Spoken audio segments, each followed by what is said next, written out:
I know just from looking around the room that most of you already probably think of yourselves as activists. Is that right? Yeah. Okay. Good. I recognize quite a few of you. Some of you have been out there, a lot of you have gray hair, you've been out there for a really long time. And I know you're hoping that some young people will someday join us on all of this too. So that's one of your first jobs, is to get out and start helping recruit some young people to some of the programs that we're working on. I wanted to tell you a little bit about Michigan Citizens for Water Conservation.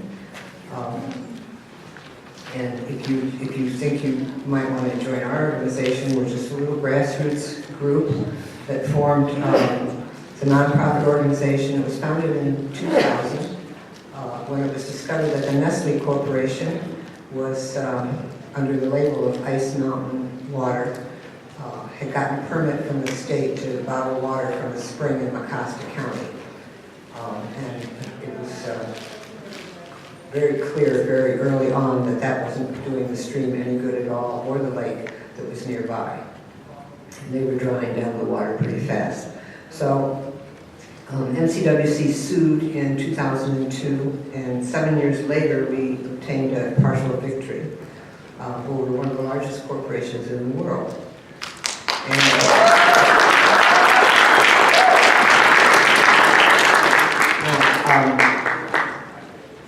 We didn't totally win. Nestle is still there. They're still drawing down the water.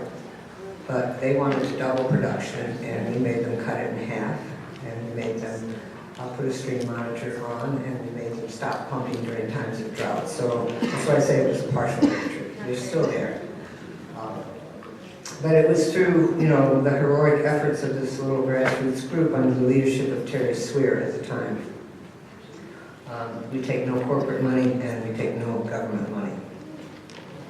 So what began as concern over water withdrawals locally started to, as people educated themselves about water issues, began to be a concern about a lot of what we call public trust issues.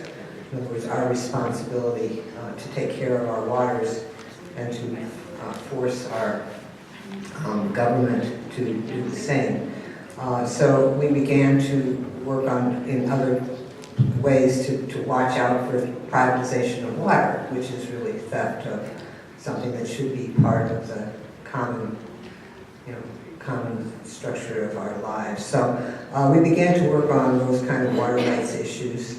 And then we began to be aware of even more dangers that were facing the Great Lakes waters. So we got particularly concerned about climate change and from the extraction of fossil fuels, like what you saw in the film. So it became clear to us that fracking in Michigan, the potential for fracking in Michigan was going to be even more devastating to the waters of Michigan than bottled water was. So we better get busy working on that issue.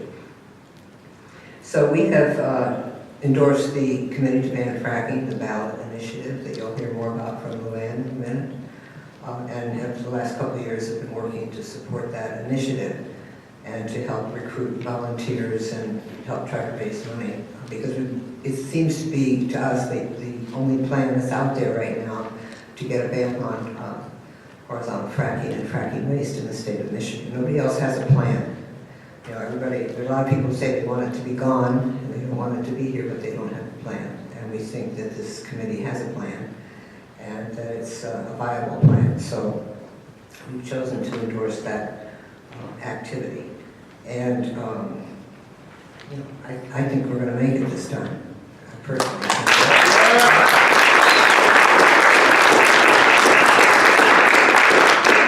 We all know the momentum is building all over the country.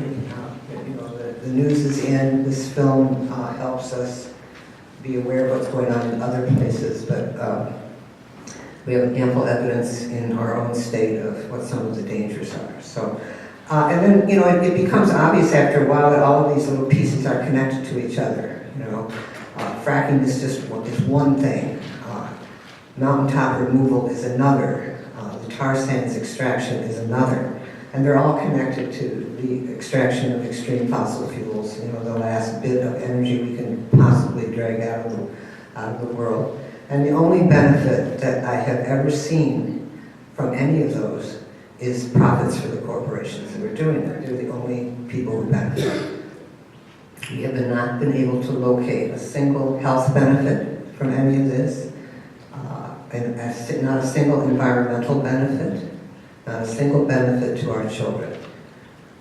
And I became personally really overly concerned about this when I have this little grandbaby. She's a real sweet little thing. She's almost 2 years old this summer. And you can't help but say, well, what's the world going to look like for her? What am I going to do to make sure that she gets to grow up in the same kind of way I got to grow up? And I grew up in trees, and I grew up in water, and I grew up in, the fields of Nebraska where it was healthy. It was a healthy place to be. So the people that I work with in our organization all have those same kinds of concerns. So we also began to look at the pipeline going into the Straits of Mackinac. And I don't know about you, and I've been an activist all of my life. I had no clue that pipe was there. It's not as old as Zion, but it's close to it.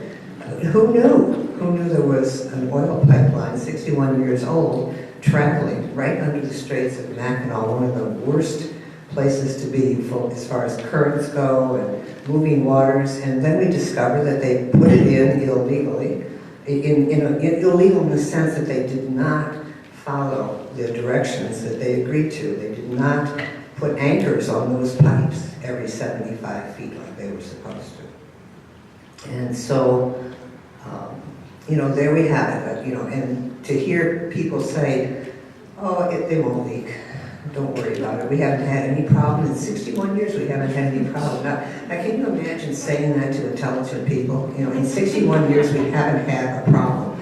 That's right there, that's a problem. It's 61 years old, So that's what they're saying. And we're saying, take the thing out, shut the pipeline down completely.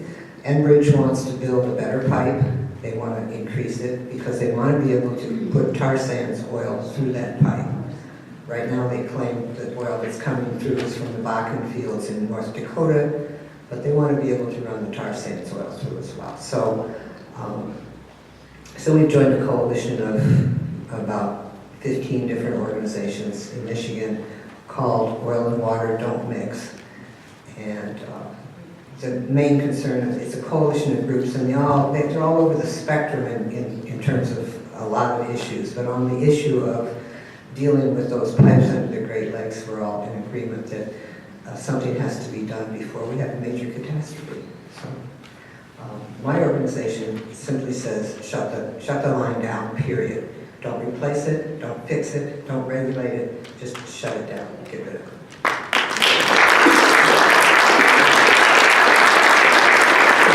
And the third thing that we are concerned about, but we haven't really figured out quite how to participate at the level we would like to, is with the water shutoffs in Detroit and the contaminated water in Flint. We've been trying to support the efforts of people in those two cities to get clean water. And if there's anybody here in this room that works with the Detroit People's Water Board and can help us become even more involved than we are, I'd appreciate hearing about it. We've endorsed that, that group, that coalition, and we're hoping everybody's paying attention to what's going on in Detroit, because that's a clear-cut effort to privatize water, and we're totally opposed to that.